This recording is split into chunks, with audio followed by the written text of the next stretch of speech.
you know, honest to God, truth, I don't even. It's Friday, January the 4th, 2019, 7:36 p.m. Eastern Standard Time. It's 2019. It's time to get to work. We are healthy. 100%, you know, panic attacks, PTSD. What is it called? Legal abuse syndrome now, and I think I'm dealing with. Self-diagnosed, of course, I have to get that looked into.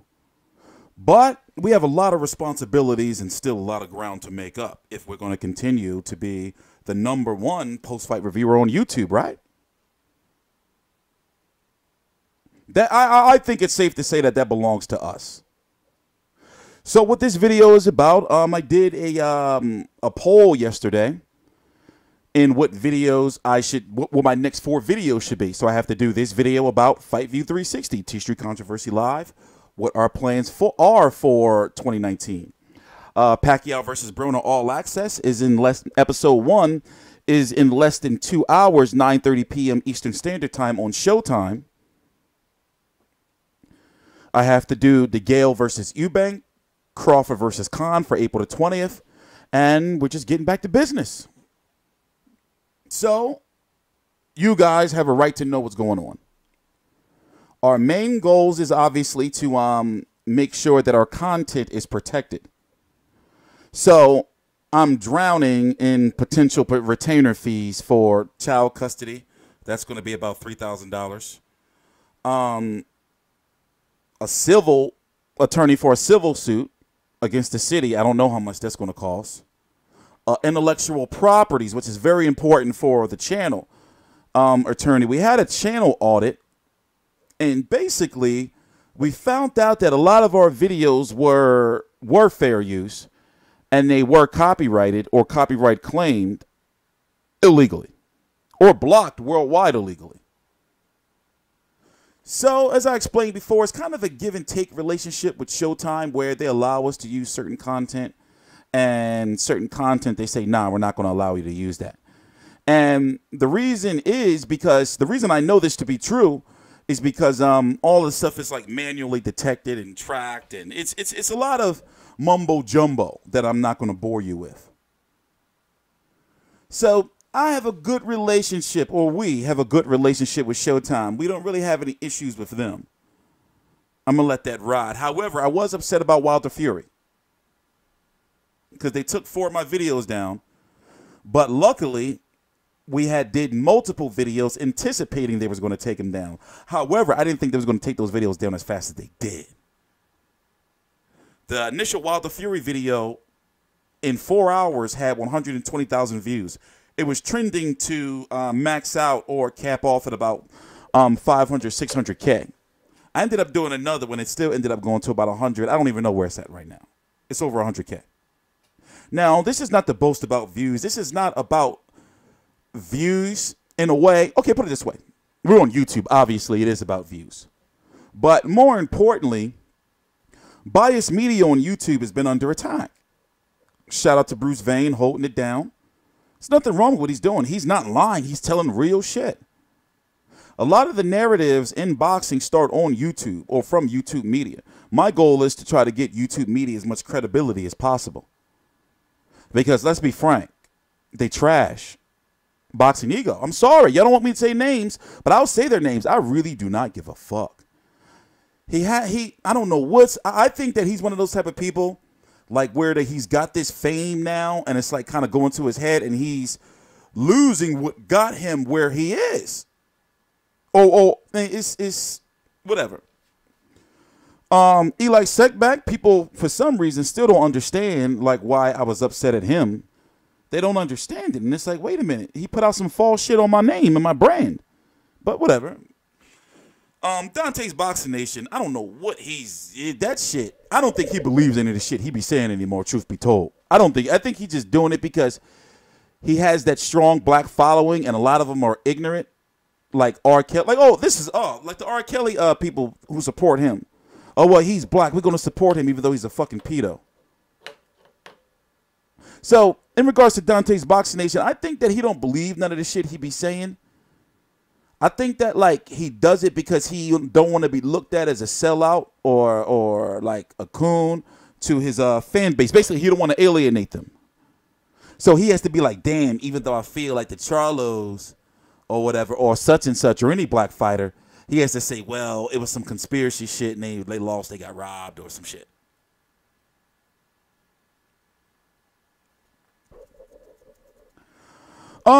Fight hype has gotten a lot better. They should have did what they're doing now in regards to the live streams after the fights years ago. They would have been like, if they would have been doing that shit live with Floyd, that ship has sailed though. Fight Hub is the most, had a little issue with them. Nah, that wasn't an issue. But, you know, I have an issue, like he was in the same, where people always underestimate my intelligence. Like I haven't built all this stuff you see here. And I don't always prevail. You know? So I have a high amount of respect for their brand, even though Marcos acts like he doesn't know me when he sees me in like events. Finally called you out on it, Marcos. Like you ain't used to be on my motherfucking Twitter. Motherfuckers be weird, man. Like, I'm a regular dude. I'm a nice guy. People see me in public, they be like, oh, shit. I guess because they think I'm in this chair. I look short. I don't know what it be. You know, motherfuckers be just weird. Like, not him, but just in general. Like, they act like, I don't know that they know who I am, but they'll act like they I don't want to talk about it anymore. But moving on. The goal is legitimacy. We're not doing anything wrong. We call a sport like it is. It's just that we get a lot of flack because there's no strings on us. So when there's no like puppets on you, people assume like he can't be this genuine. He can't be this thorough. He can't be this like not sucking no dick. He's got to be like doing this for views to try to appease white viewers, or doing this for views to try to appease black viewers. I hear it all the time. I've been going through this shit for 4 years. It's just that like a lot of the people with those comments, they have like faceless accounts, and you got to really question like, this is what I do. Like when people try to troll me, you know, I think to myself like, well, wait a minute, I'm never going to block you because trolls know more about you. Like they're your biggest supporters, and they're a big portion of your revenue stream, or a nice portion. You want to always let your trolls have their voice. I know it may be a little painful sometimes, but after a while you get over it. I got over that shit in like motherfucking 2013 when I used to be like looking at the comments, oh my God, why would they say that? But now after thousands of them, probably at this point in time, hundreds of thousands of comments, you get numb to that shit. You get desensitized. So I'll be reading that shit. I'll just like, hey, babe, look. Read what they said, or I'll like tweet it. Or I'll like screenshot it, send it to somebody. Like, these motherfuckers be crazy. And I'll be wondering, like, why people be like, nah, I'm going to block this person. I'm going to, like, what? That's hurting you.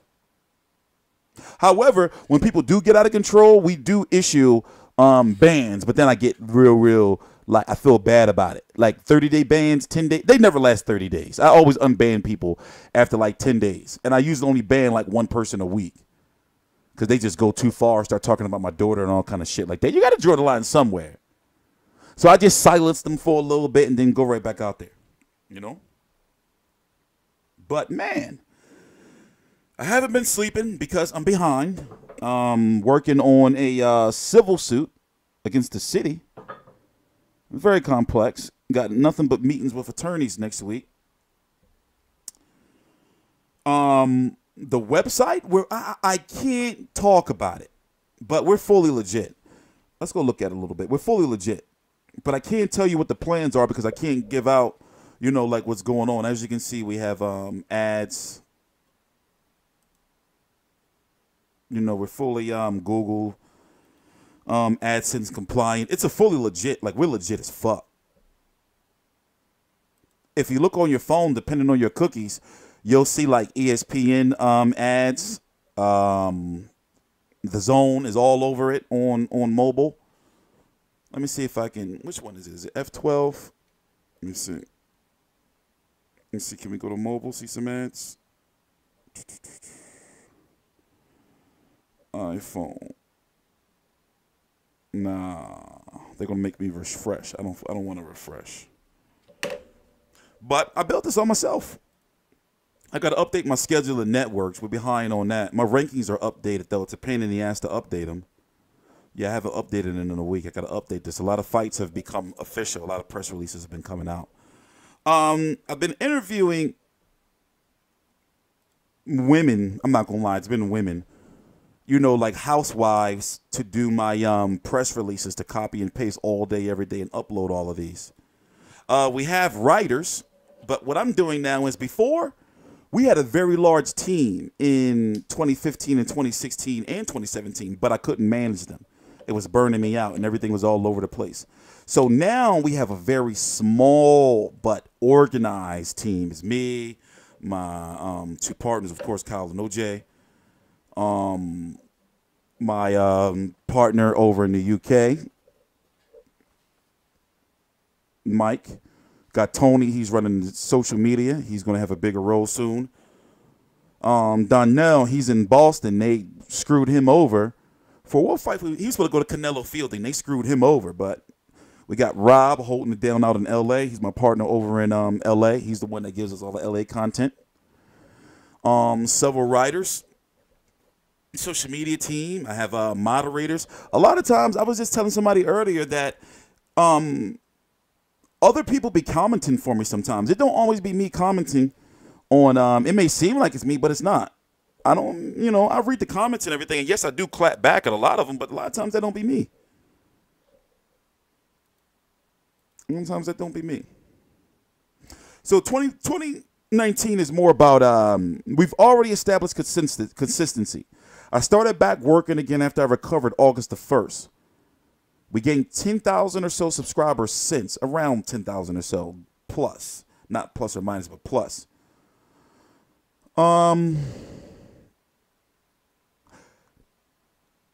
We're organizing our expenses and we're getting our business licenses in order.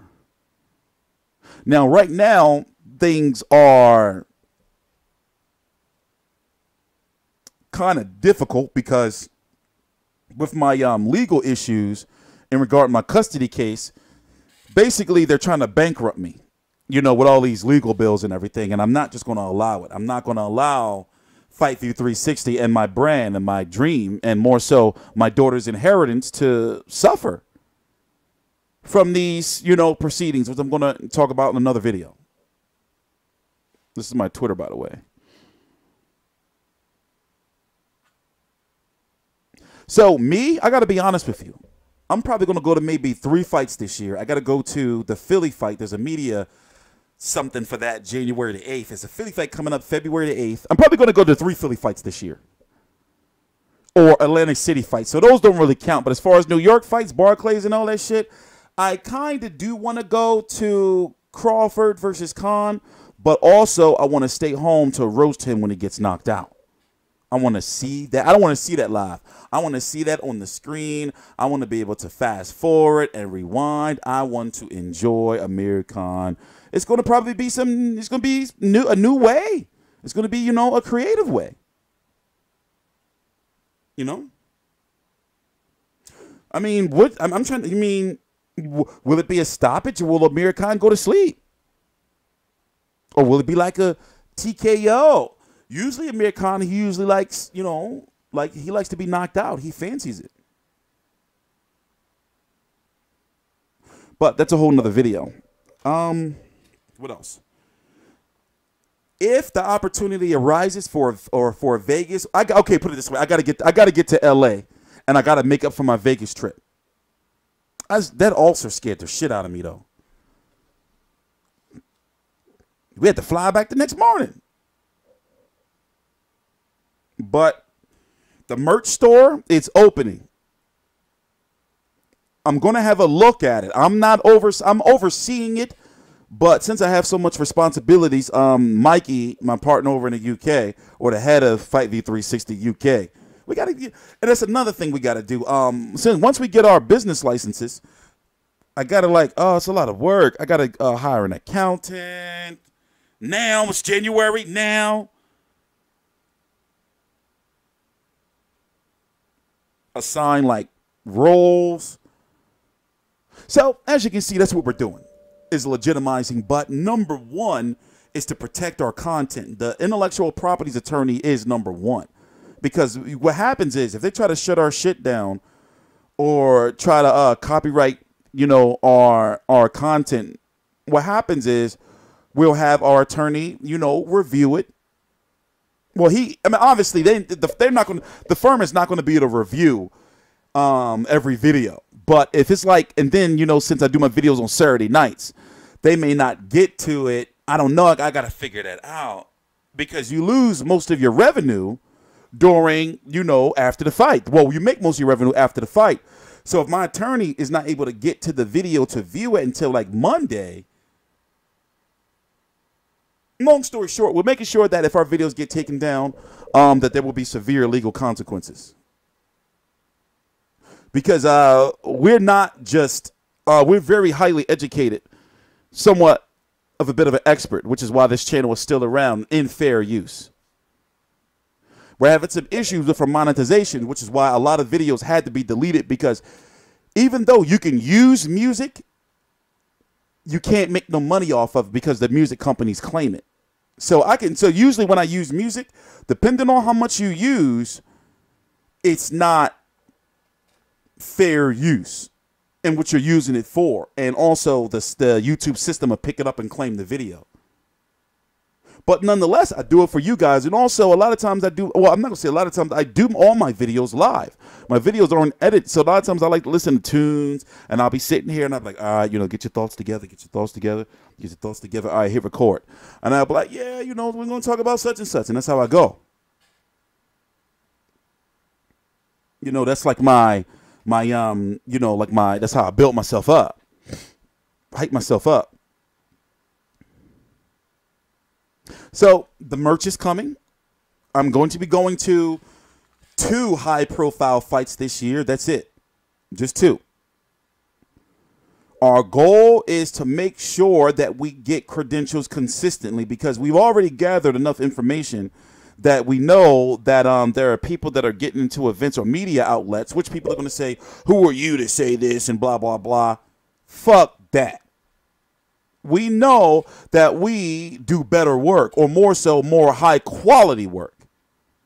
And therefore, we would be more appreciative of being there, but I know people are going to look at that and be like, who does this guy think he is? But we did a lot of research and collected a lot of data. Like, we was pissed when we got denied Wilder Fury. We collected a lot of data pre-fight and post-fight.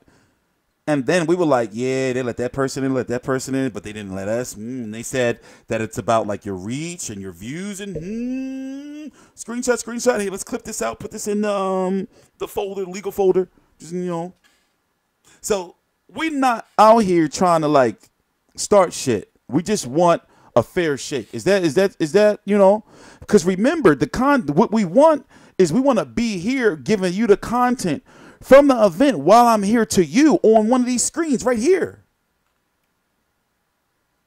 We're not doing this for us. We're doing it for you. And we've told them, hey, listen, you can claim our videos. You can monetize our videos.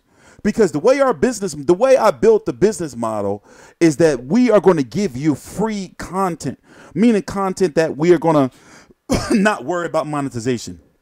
But we also going to make sure that we are benefiting as well in regards to, obviously, smart business practices is to make sure that we're putting out other content or enough content to make up. So we're not nickel and diming in any way, shape, or form. We're giving you a lot of free content for the betterment of the sport and the boxers' exposure. We pride ourselves on educating the casual boxing fans. There's a lot of racism and bigotry. I get tired of when people come to my channel of any race and they see me with my hat and my hoodie and they say, oh, he's another Dante's Boxing Nation, a racist black extremist boxing fan. So of course I'm going to be pissed, because they automatically write me off. So that's why I call them out on the bullshit. We provide genuine, organic. Our content, tell me I'm lying. Our content is organic. We don't use, no, we don't alter our thumbnails showing Mikey Garcia. Let's kind of like zoom it in and puff up his muscles just a little. You know, we don't use misleading thumbnails or titles. We use proper punctuation. For example, I would put something like, let me see, let me find one. Let me find one.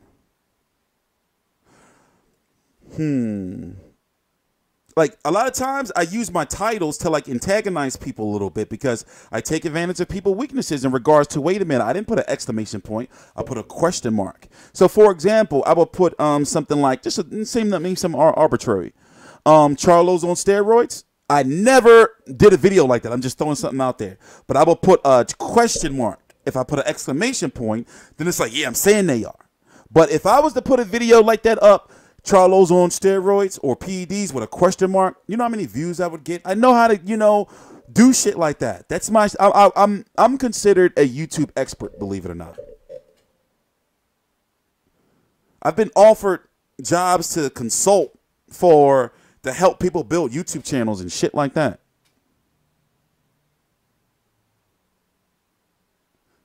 So our job is to cover the news. Our job is to ask the real questions. Oh, well, if you don't like my interview style, yeah, I understand I could have did things differently with the Charlos. But guess what? Nobody else in that motherfucking room had the balls to ask them. Because media like to stroke boxers' egos, and boxers, a lot of them don't, well, more so, Jamal Charlo, the Charlos have a tendency to get hot with media. So I went in knowing that if I ask a tough question, they're going to get hot with me. My balls are bigger than yours. People like, they was laughing at you. No, they wasn't. They was laughing in like, oh, shit, he's got balls. Oh, shit, why would he ask that? Oh, man, I would have never asked that. They're going to like, the Charlos, he knows they're going to yell at him. You motherfuckers is bitches. Media, and that's why I'm glad I'm on like YouTube and I'm self-employed and I'm in like this realm of where I don't have to worry about that PC and political correctness and shit. We can joke about anything here. Because people know I'm not a racist. People know I can have a pretty fucked up sense of humor. I'm human. I was told today, Tstreet, you should be careful what you talk about in your videos because you're child custody. I wish they would try to use that against me when you got motherfucking actors playing pedophiles in movies. You know, they're not pedophiles in real life. You got rappers talking about all kind of crazy shit, you know, in their lyrics. You got Eminem talking about duct taping people in trunks. I wish they would try to use my boxing media, you know, as a video, like, oh, this guy's unstable. Get out of here. I run a business company. We run a business here. I answer emails and I'm on the phone all day, every day. I don't have time for that crap. But I know I probably missed some things that I'm supposed to talk about. But so far, we are on an excellent, like, we are trending very well for 100,000 subscribers by, I would say, November, depending on what the December fight is. December schedule. We're trending to be at 100 to get the 100,000. I'm talking about what 55,000 subscribers in 12 months. We were trending like that before I hit all my personal issues. Nothing is holding us back anymore outside of the custody case, of course. But my health is not. Things are great, like really, really, really great. So, you know, we have some minor things to take care of is make sure, you know, like I said, the attorneys, make sure our content is protected. I got to make sure that my multi-channel network is behind me. If not, then I got to find one that will be. Because I'm not going to have, you know, them saying, well, you know, no, I'm not having it. We know how valuable our content is, and we know what it takes to get to the top. Also, I didn't talk about my channel, Tstreet Uncut.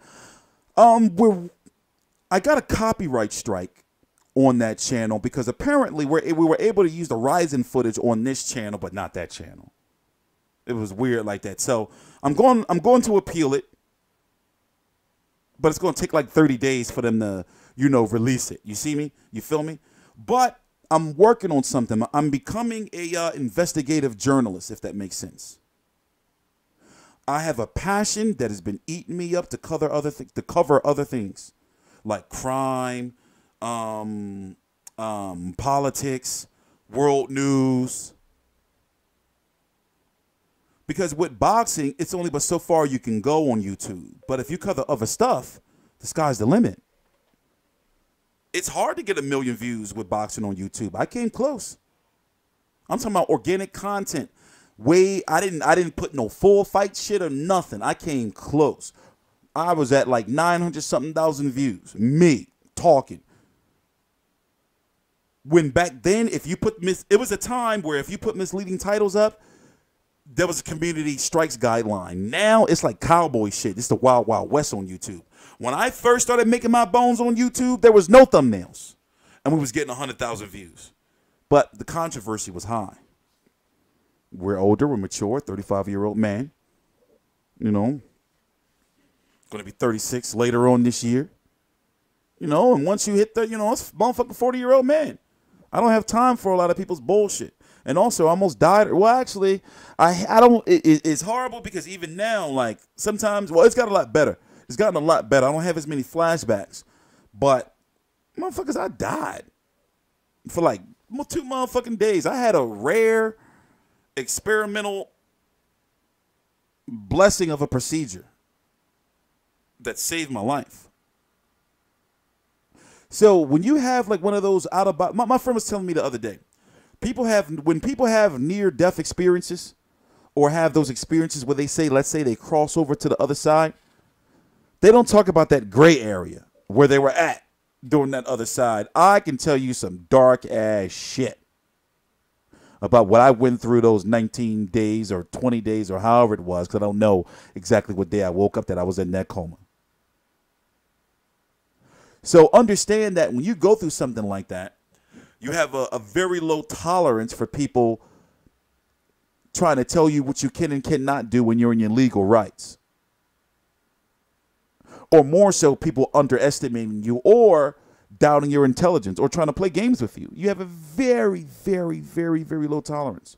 Because with the way I operate is, I respect everyone. I follow all laws and rules. I've learned the hard way growing up.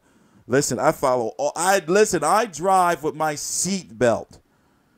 Everywhere. You know how motherfuckers be trying to look cool, take these. Listen, I'll be right there. Tall as shit in my motherfucking truck. Like, seatbelt all over my neck. No yellow lights. Nope. They be beeping at me. Nope. I don't motherfucking jaywalk. I leave my house with a GPS little chip in my pocket. I wish I could show it to you. And on my phone. I have cameras everywhere. So nobody can try to frame me for no shit again. We legit as fuck over here. Once I get that business license, that's like my dream come true. Because I can say, yeah, I have my own business. But once I get that paperwork, oh my God. I already have 4 job titles. That's a whole different, I can't wait.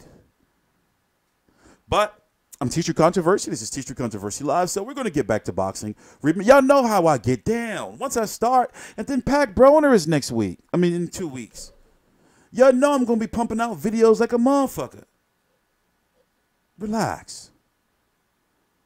We're getting there. And thank you for your support.